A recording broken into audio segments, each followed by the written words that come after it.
Hello and welcome to the Eye on the U podcast, Miami Herald's Miami Hurricanes podcast. I'm David Wilson, and I'm joined, as always, on the other line, waiting for Cormani McClain news. It's Susan Miller-Degnan, our Hurricanes beat writer here at the Herald. Susan, what's going on? Hey, I'm not sure we're going to get Cormani, although the way these guys are, they like doing it late, so who knows? Yeah, they stay up later than you. Yes, they do. We're recording, so I guess we should set the scene. We're recording. It's almost 7:00 on Thursday. Conrad Hussey, one of the last guys we were waiting on, just signed with Florida State. He was choosing between Miami, Florida State, and Penn State. Miami was kind of the long shot in there, made a late push. So I don't think a huge loss for Miami to not get him, but we are still waiting on one big piece of news. That is what's going to happen with Cormani McClain. I guess we should say it is the early signing period began Wednesday at 7 a.m. It runs until 11:59 p.m. on Friday. Miami signed 25 high school players on Wednesday. The vast majority of the class made a couple additions, a punter from Australia and Damari Brown, a four-star cornerback from American Heritage. The rest of the guys are guys we've talked about at various points throughout the last couple years. Not really any, bad news for Miami. It was obviously a pretty overwhelmingly good day for the Canes, who ended Wednesday, and as we talk now, still have the number 4 class in America. That is including Cormani McClain, who is still committed technically, although not signed. If he doesn't sign, they would slip to, I think 5th is the last time I did the math on it, according to 24/7's composite rankings. So I'll say coming out of yesterday, talking to Mario, obviously, for about half an hour, and just kind of generally knowing the way recruiting goes, my gut was still that Cormani McClain was going to end up signing with Miami. Just, we know how recruiting is these days with NIL and, everyone being a brand, and everyone wants to maximize their return. We've seen stranger recruiting circumstances, obviously, than this one in Miami history. So my gut was still he was going to sign with Miami, but I'll say the farther we get from Wednesday, the less confident I feel. It sounds like we know Colorado and Deion Sanders has gotten into the mix. We know Alabama for a long time was in the mix as well, and trying to get back in there. So that's the piece of news we're waiting for, but it did not, I would say it did not put a damper on Wednesday for Miami, which was just a massively successful day. Certainly Mario's best day as coach of the Hurricanes so far. Yeah, for sure. He had a great class. I know how important cornerback is if they don't get Cormani McClain, but I still think that the 2 other 5-star offensive tackles, I don't know. I'd rather have those guys. Yeah. I don't know. What about you? I'd rather have. Yeah, I mean, we're gonna do the second half of this episode. We're gonna do like some superlatives for this class, Right. And we're definitely gonna talk a lot about the 2 offensive linemen, because that's the big deal from this class, really. And, there's a lot of big deals. I guess we should run through some of the highlights. I'd say the highlight is those 2 5-star tackles. Francis Maingoa, originally from American Samoa, playing at IMG Academy in Bradenton, and Samson Okunlola from Thayer Academy in Braintree, Massachusetts, right outside of Boston. Miami Miami never before this year has had 2 5-star offensive linemen sign in the same recruiting cycle in the recruiting rankings era. So like a historic haul already. Then you throw in the fact they got couple other interesting, a lot of interesting offensive line. Frankie Tinolau, an Australian tackle who spent this year at LaSalle in Miami. Couple big interior guys. Tommy Kinsler, guard they flipped from Florida, huge. What is he, 6'5" as a guard, and then Antonio Tripp, who could be the center long term, another IMG guy from outside Baltimore. That's the headliner of the class. I think, they definitely rebuilt a little bit at cornerback with or without Cormani McClain, getting Damari Brown, getting Robert Stafford from Melbourne, O'Galley up there. definitely made linebacker a big priority. What, 4 linebackers I think signed? I don't have the full list in front of me right now. I probably should. But some good linebackers coming in. And then, I'd say the other storyline is, and it's interesting, Barry wrote about the fact that they only have, when he wrote it, 8 guys from South Florida, wound up being 9 with Damari committing, I should say, on Wednesday. But I think Miami kind of owned South Florida again. And they've had classes where they've gotten more South Florida kids, but I don't know if they've had a class, and they still obviously didn't get all the 5-star wide receiver. Brandon Ennis went to Ohio State, 5-star wide receiver. Right. Hakeem Williams went to Stranahan, but they got all the, I'd say they got probably those 9 guys. They got, I think, 8 or 4-star top 3 or 400 recruits. Like they really, I think they got the guys they wanted in Dade and Broward for the most part. I think they really would have liked Brandon Ennis. But yeah, otherwise I think that those are the big stories to me coming out of the day. Yeah, they got it. It was good. They got a good amount of South Florida guys and some old school guys, and they got some legacy guys, which was interesting, right? Yeah, Damari Brown is the son of Selwyn Brown, coming in with brother Devontae Brown, who's transferring from UCF. Bobby and Robbie Washington are twin sons of former Miami signee Bobby Washington, who never wound up playing at the school. Ended up at NC State instead, but still obviously Kane connection there. So yeah, they obviously went national, like and international, right? Frankie Tinalau, Francis Maingoa, the punter, Dylan Joyce,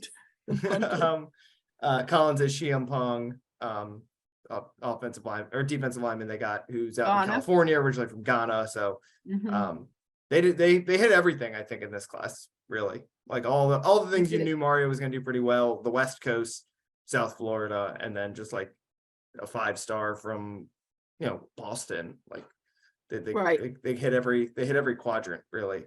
They just gotta lock up Cormani. Yeah, well, we'll see. It's kind of interesting. Yeah, actually, I kind of agree with you. The longer it is, the worse off it is for Miami. Yeah, it's just, I mean, he's committed right now, and the long, if he signs, he's gonna, you don't have to worry about it anymore. The longer it goes, the more you have to worry. And then they have tell people that I mean, it's an early signing period now, so they have till 11:59 p.m. Friday to sign. Yeah, some commitments and signings still happening today. So yeah, they have to wait, if not until so the interesting thing here with Cormani McClain, we should say, is as far as I know, he is planning to early enroll. He theoretically could never sign and then just enroll at a school. And so he does have a deadline of Friday, but it's not really a deadline because it's the way that guys used to early enroll before they signed. When there was only the one signing day, some guys would still early enroll. You never actually sign a national letter of intent. Once you're at the school, you're at the school. The national letter of intent just basically says you can't back out and say, I'm not going to go to the school. And the school can't deny you the scholarship at that point. So theoretically, the saga should end around the time most of you are listening to this. But again, it could go longer because there's once when you're an early enrollee, the rules don't apply to you in some ways, especially when you're a guy like Cormani, who some guys got to sign during the early signing period or they lose their spot, right? Cormani McClain is a guy that anyone is going to make it work if he decides to come. He's number 2 player overall in the country, according to 24/7's composite rankings. Right. Yeah. Well, we'll have to see. We just saw Conrad Hussey. Yes, that was the last other guy we were kind of waiting on early here. We thought he was going to go to Penn State. He ends up going to FSU, or maybe I thought Penn State. I mean, that was still on his social media profile, a whole thing at Penn State, and So it's so funny how some of these guys flip at the last second. Although I don't know how invested he was in Florida State, really. So. Mhm. So we're going to do most of this episode. We're going to hand out some superlatives for this class, but before we get into that, Mario did talk for about half an hour yesterday. And as I said, probably the best day of his tenure at Miami so far. Obviously, there were not a lot of good days during the season. I mean, you could tell how big a day the program was treating it as when there were boosters all around the football facility in the back rows of the press conference. Before we move on to our superlatives, any big takeaways from talking to Mario yesterday? Obviously, he's excited about this class. Did anything in particular stand out to you as particularly noteworthy about what he feels about this group? Yeah, he's never going to come out there and be like, oh, we signed a really crappy class. And they did. I mean, all coaches love their class. Yeah, exactly. Yeah, but he really did sign a great class. Yes, he did. And he signed he signed a pretty good class last year when he had he had 9 what days. Did we say? It was in our headline. He came on the 6th, I think. 11 days or something. Yeah. Yeah, or whatever. But he said he's not. This year, David, you can sign as many new players. Yes. As you need to, as you want to, really, as long as you stay within the 85 scholarship framework. I mean, that's been 85 is the limit for scholarships. And I asked him how many openings he still had. And he said, I don't know. He said he didn't know, and he had enough openings that he didn't have to worry about it now, which obviously he does know. But the point is, he got 25 new players, right? And he could get more. Plus 4 transfers. Plus more transfers. And he told us that, that he's still looking for defensive tackles and receivers, outside receivers. I guess he wants some big guys. Yeah. I really like both the receivers they got in this class, Nathaniel Joseph and Robbie Washington, but Nathaniel Joseph is 5'8" and Robbie Washington's 5'10". Like, Miami's got some good slot. I love a lot of the slot guys on their roster. Obviously, Xavier Restrepo is probably their. I guess we can't say he's their best receiver now because Colby Young did look pretty good at various points last year. But clearly one of their best receivers, Jacoby George and Brashard Smith, have both had really good moments. But they need another.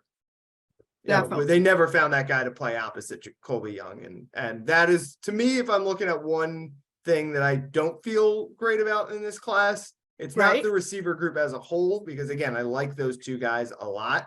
It's the fact that they still are struggling, and it goes back years and years at this point. They've found a lot of good slot guys. They've really kind of struggled to find those outside receivers, and I think the highest ranked one of those guys they probably got somewhat recently was Romello Brinson, and obviously he is transferring, and as he's always had pretty good size, but he was always really skinny and was not like the most not a physically dominant wide receiver in the way that like Colby Young proved he could be, or even like Charleston Rambo sometimes felt like. No, they really haven't gotten like elite, big bodied receivers. I think like the last like top 100 recruit they got at receiver was probably Mark Pope, and again, he was a small guy. He was a slot guy, really. Yeah, that didn't work out. Yeah. But yeah, I mean, that is I don't know why, for some reason, that position. Yeah, especially because it's interesting because South Florida produces so many good receivers, but a lot of the really good receivers down here are slot guys. You think of like Mark Pope, obviously was, state championship winning wide receiver at Southridge. And, that's why like Hakeem Williams is not a perfect player who went to Florida State from Stranahan, but like they really could have just used a guy like him who's, was first team all county for us in basketball and is like, that he's a physically dominant athlete. But we're picking nits with this class. There's a lot, way more positives than negatives. 5 top 100 signees already, according to 24/7's rankings. It would be 6 if and when they get Cormani in the fold. Offensive line totally rebuilt with this class. Linebacker, I think they did a really good job at. Got 2 great defensive ends and Ruben Bain and Jaden Wayne. Like they checked all the boxes of like what, other than wide receiver, which is a really important position in modern football. I'd say the most important positions in football now are kind of like, obviously quarterback. We'll probably talk a little bit of Emory Williams. You talked to him pretty extensively earlier this week. Obviously the trenches are always important, specifically edge rushers and tackles. They got 4 elite ones. I in my opinion, Very important. Yep. They got, cornerback is just super important now with how much teams pass. They got, if they sign Cormani, the best cornerback in the country, and 2 other guys who, profile as future starters, NFL type players, and then got 2 good receivers, but the one thing missing is those bigger outside guys. Yeah. They got, we're talking about, but what we could talk. Yeah, should we? Let's take they're running back. Yes, they got 2 good running backs, and 2 very complimentary running backs. I will say Fletcher is big, 6'1", like 240. I think more than just a power back. I think he reminds me of like SEC running backs. Like I don't want to compare him like Todd Gurley and Nick Chubb, but he reminds me of like those big guys at Georgia. Just the way he bowls people over, but it also has good speed and can break away. He's really good, but you see all those high school players. I saw him in the state title game, and I was like, wow, that guy. I think he's the total package. And I went into that game, I talked to just a lot of people around high school football who, like all around the state, and people who cover recruiting and scout type people and stuff. And there were a lot of people who I know went into that state title game high on Mark Fletcher. Like, how could you not be? He's, ran for almost 2,000 yards this year, but thinking like, is he really like, is he just a power back? Could he be, is he going to end up being like another Thad Franklin or whatever? A lot of people came out of that game being like totally sold on him. So I think you saw him at his best, but I saw him a couple of weeks earlier and he was just as good. So is he built? He's kind of built like Thad Franklin, right? I think he's a little bit like Thad was really like kind of bowling ball built, whereas I think Fletcher is a little bit leaner. Maybe he's always, I think he's had a little bit better speed. I don't know what their like 40 times are or whatever. I just think he's more complete. I loved Thad as like a ground and pound, give him the ball 25 times and he's going to run for 125 yards or whatever. But Fletcher's got, I think, a little bit more of like a burst, like a big play, can take a hit, find his balance, and then take off and pick up 10 more yards before a bunch of people have to drag him down. And then Chris Johnson, the other running back, is 3-time state champion in track and field. Like he's pure speed, gonna have to get bigger, but love the way they complement each other.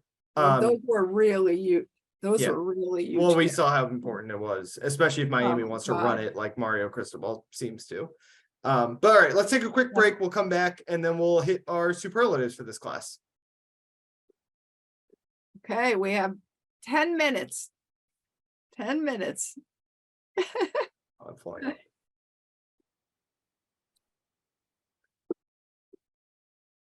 Okay, I just threw out a couple on an outline that I sent you the other day of some broad topics running through this class. I felt like it would be a good way to just kind of hit on a couple of different guys, offer up our thoughts on them, and maybe our slot in how they could potentially fit in both to next year's roster and obviously the long-term vision of this program. Number one on this superlative that I think we had to start with is most important recruit of this cycle. To me, and I think we're in lockstep here, it is Francis Maingoa. Miami has not signed a tackle like that, maybe ever. I mean, Seantrell Henderson, I think, is the last 5-star offensive lineman to sign with Miami. Obviously, a little bit of an underwhelming career, right, for what he was, but still a guy who made it to the NFL. And the good thing about this Miami class is they got 2 of those guys, but Francis is the one who, he's got the total package in terms of like size. Okunlola a little, just a little bit smaller, probably more agile, a nationally like ranked wrestler. But Francis is, and the fact they got him early, I think I talk about it all the time. Momentum really does matter in college football. Getting him early, July 4th, he committed. That was a big deal. It really set the tone, I think, for what this class was going to be for Mario Cristobal. Absolutely. He seems really into it. Did you see the video that he put out with his brother? Oh no, I didn't actually. Like from when they were signing, they put it out probably while we were in the press conference. Oh my God, you have no idea. You have no idea. It was a just watch. It's like the most amazing video I've ever seen. He's doing the Samoan thing, like the haka.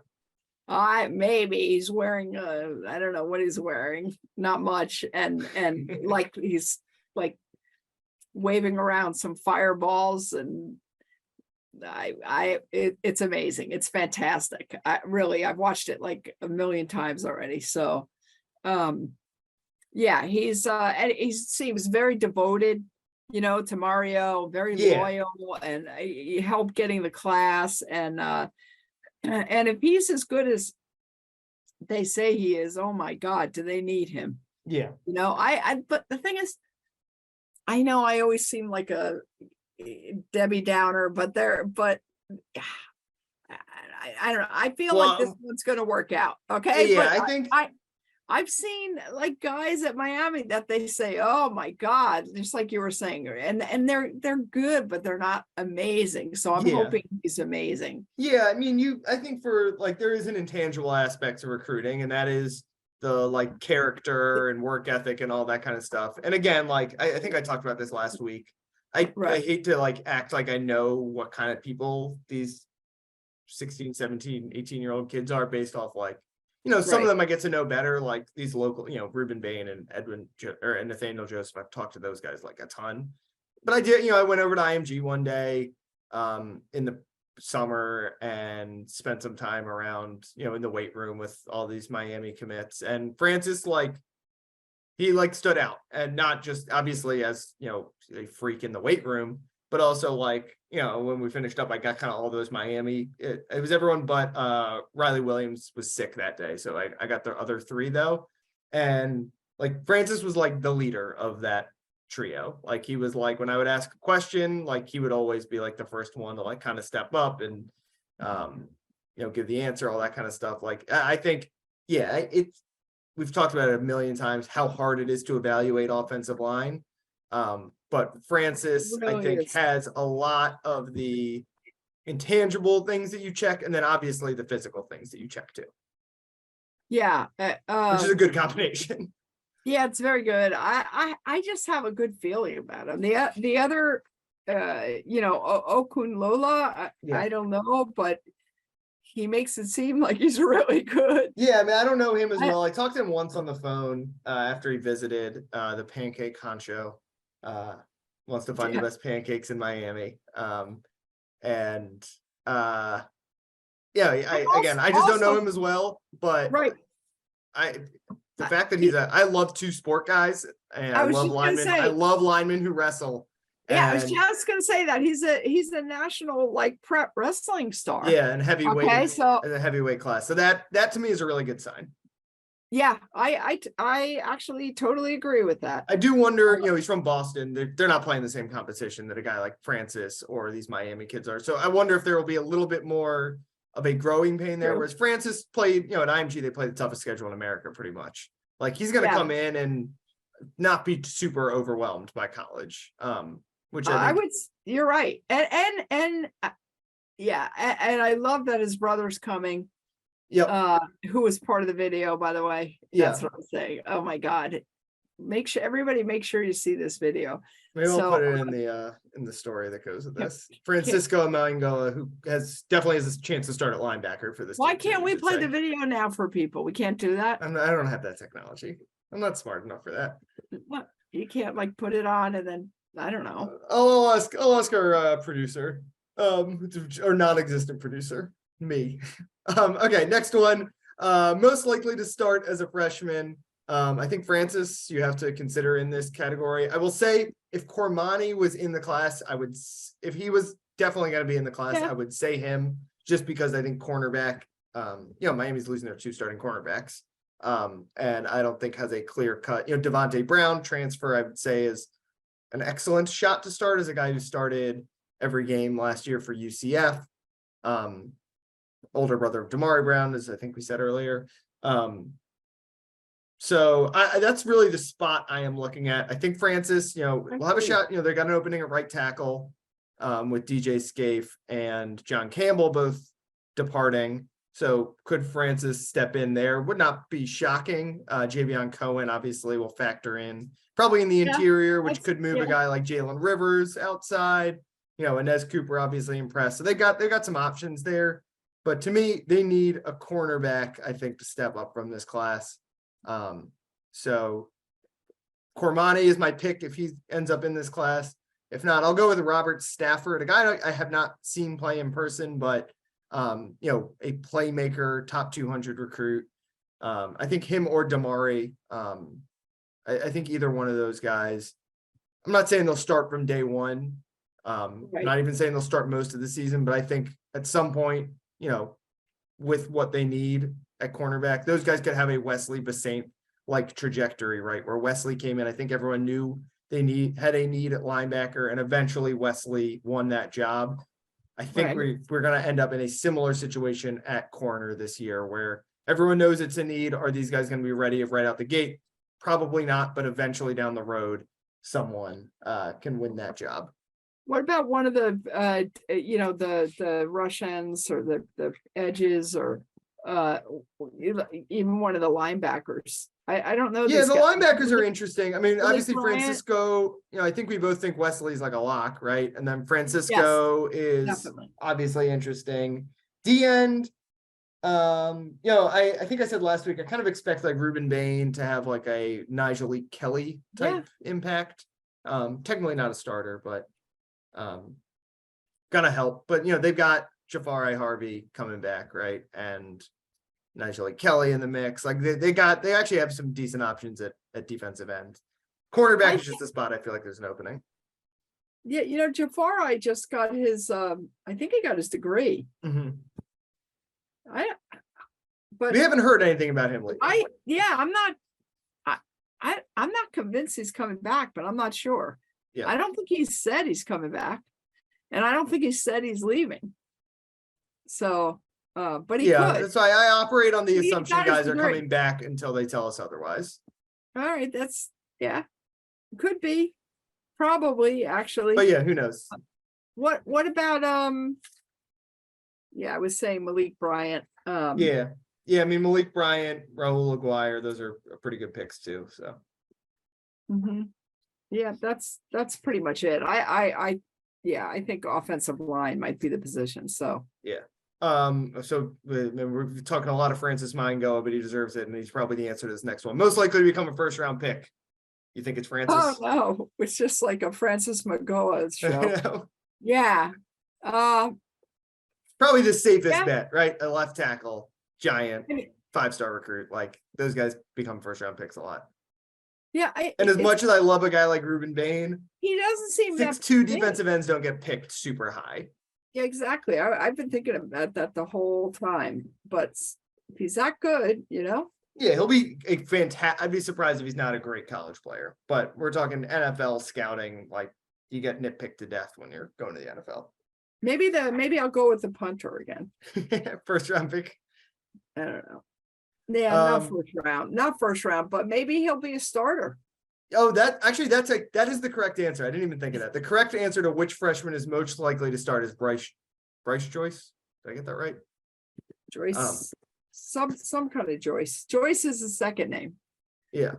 I think that is the correct answer. They brought him in to start to be the Mario Headley replacement. Dylan Joyce. Sorry. And Joyce. I bet he's from Australia. I bet you anything that that Lou Headley knows him really well. Yeah, they both came through the Pro Kick pipeline, which is basically where all the Australian punters come from. Yeah, guarantee you Lou knows them, and That's the correct probably answer though, because Dylan Joyce will almost. I mean, we did see Nelson Foley was really good in that one game, so I was actually kind of a little surprised yeah, they went that after was a punter. cool. You're right. He was but- really good. But Dylan Joyce he's definitely the favorite to start a punter. Like, you don't give a punter a scholarship if you don't expect him to start. And Mario really, I mean, seriously talked highly of it. Yeah. I just feel that Lou kind of handpicked him. I have no idea if that's true, and Mario totally trusts him. I bet he said that he's the best guy, and then they checked out tape or whatever the heck they did. So on the same, similar to most likely to be a first round pick, I got one highest ceiling and another. This is where I want to mention Collins Achiampong. Defensive lineman from Ghana, 6'7", 255 already. Love it. Only really played 2 years of football. Came to US to pursue basketball and wound up changing sports because he is like freakish, right? I mean, you could easily see that. I mean, Greg Rousseau is in some ways like a once in a generation development prospect process. Is like a guy who came in as a giant safety and turned into first round pick at defensive end, but like the parallels are obvious there. Yeah, I 100% agree with that one. I'm kind of excited about it. I'm really interested to see what he looks like, especially because they need guys who can play the interior, and you can see a Chiampong, but he's got good size, 255. I know 6'7", he's obviously get even bigger, but like he can help. I mean, he's raw. We haven't seen a lot of him, but he's only played about like less than 20 football games in his life, but this is upside person. Is this the upside award? Yeah, highest ceiling. All right. I was mentioning that, and I mean, I really don't know, but possibly Emory Williams, a quarterback. Another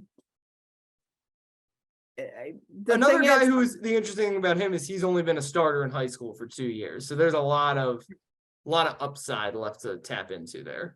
I did this story. I spent hours and hours doing research and interviewing and talking to people that knew him, and obviously everybody I talked to either were related or coached him. They're biased a little bit. Obviously, they're biased coaches. I did get a few some coaches and people were very high on him. Now I haven't seen him other than videos, which to me don't tell you that much, but I know he was in the Elite 11 finals and he did pretty well. Yep. He did significantly better than Jaden Rashada, who I'm just saying the facts, that's all. And who's now at FSU, Florida, right? He's supposedly a super hard worker, really intense. He's been coached by David Morris, a very good coach for the past several years since he was 13. And I think Malik Rozier is going to be helping now because he's with QB country, I guess it's called. Yeah, which is up in that Panhandle, Alabama, Florida. They're from the same part of America, basically. Mobile, Alabama. Yeah, exactly. So, and now Malik told me that he was also, he coaches Tyler Van Dyke. We knew that, but he's also coaching Jakari Brown, which is interesting. So, let's zoom through these last two because we're about to run out of time here. Okay. Most underrated. It's underrated. I'm looking at some of the linebackers there. I think Caleb Spencer is really interesting as like a hybrid safety linebacker. Good size, going to play that like star role probably. But to me, it's Joshua Horton, 6'4", 285, and had 100 tackles as a defensive tackle for Langston Hughes, the state championship winning program in Georgia. And Mario was really high on him. I think he said that's exactly what you want a 3 tech to look like. So he's a guy I really like. You got anyone? You mentioned Emery. He could end up being that, certainly, if he becomes a starter. He could definitely be the most underrated. Or he could be, whatever. I mean, it's just we don't really know how these guys are going to do in college, and especially with the quarterback. Yeah, quarterback is that and offensive line are the two hardest spots to evaluate. Who knows when he's gonna get a chance to play, you know? Yeah, That's a- I mean, he's gonna be buried on the depth chart early, He assuming will. all these kids stick around at Miami. Most likely to become a fan favorite. I got two guys. I always go with the local guys here. Ruben Bain Ruben Bain. and Nathaniel Joseph. Two local guys. Nathaniel Ray is like a true Kane kind of guy. Grew up a Miami fan, all that kind of stuff. Ruben Bain is legendary high school player here at this point. Yeah, I think that you're gonna crack up. Francis Magoa. Yeah, he's another one. I mean, he's got a great personality and could program savior in some ways if he becomes a top 10 pick or whatever. Yeah, and plus, as soon as everybody watches the video, he's going to become a fan favorite. Yeah, and Dylan Joyce, because Miami loves punches from Australia.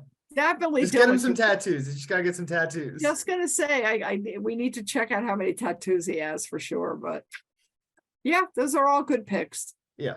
All right. We never know how they're going to be. It's right. So that's the thing. Every year we say they're so good, they're so great. But what would the fun be in saying we don't know what's going to happen? That'll be no fun. The whole fun of signing day is to guess, and you can talk about how right you were or how wrong you were 3 years from now. But on that note, we'll wrap things up. You can follow Susan on Twitter at @smillerdegnan. Follow me on Twitter at @dbwilson2. Get a little quieter here. It's the holiday season, so everyone have a Merry Christmas, Happy Hanukkah, Happy New Year, all that good stuff. And we should be back next week, I think. But we will definitely talk to you guys later on. Thanks as always for listening all year, and we'll talk to you guys later.